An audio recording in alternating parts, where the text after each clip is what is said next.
ప్రముఖ సంగీత దర్శకుడు ఏ.ఆర్. రెహమాన్ మరియు దర్శకుడు మణిరత్నం తమ తక్కువ మాటల వెనుక ఉన్న రహస్యాన్ని ఈ కథనం వెల్లడిస్తుంది. థగ్ లైఫ్ సినిమా ప్రమోషన్స్ సందర్భంగా వారు తమ మౌనం గురించి వెల్లడించిన విషయాలు ఇక్కడ ఉన్నాయి.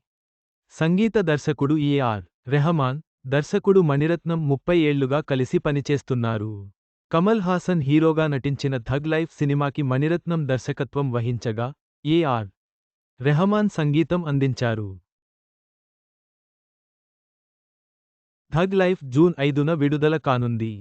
ప్రమోషన్స్లో ఏ.ఆర్. రెహమాన్ తాను ఎందుకు తక్కువగా మాట్లాడతారో, మణిరత్నం, కమల్ హాసన్తో స్నేహం గురించి చెప్పారు. మేము పని మీదే ఎక్కువ దృష్టి పెడతాం. పనికి సంబంధించినవే మాట్లాడుకుంటాం. పెద్దలు నాకు నేర్పిన పాఠమిది. ఎవరి గురించి చెడుగా మాట్లాడకూడదు. ఇది నా జీవితంలో భాగమైపోయింది. మణిరత్నంతో నేను ఎక్కువగా మాట్లాడను.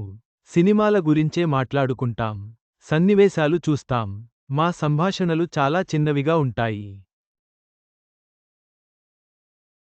నేను కొత్త టెక్నాలజీ వాడితే మణిరత్నం, ఇదంతా ఎలా చేస్తున్నావ్ అని అడుగుతుంటారు. థగ్ లైఫ్ మణిరత్నం దర్శకత్వంలో, కమల్ హాసన్ కథతో వచ్చిన సినిమా. సినిమాలో సింబు, త్రిష, అపిరామి, ఐశ్వర్య లక్ష్మి, అశోక్ సెల్వన్, నాజర్, అలీఫజల్ నటించారు. Raj Kamal films international, talkies, red giant movies సంయుక్తంగా నిర్మించాయి.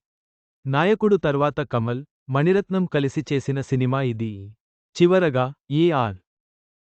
రెహమాన్ మరియు మణిరత్నం వారి పని మీద దృష్టి పెట్టి, తక్కువ మాట్లాడటం వల్ల వారి సినిమాలకు మరింత విలువ చేకూరుస్తారని చెప్పవచ్చు. థగ్ లైఫ్ సినిమా విజయవంతం కావాలని కోరుకుందాం.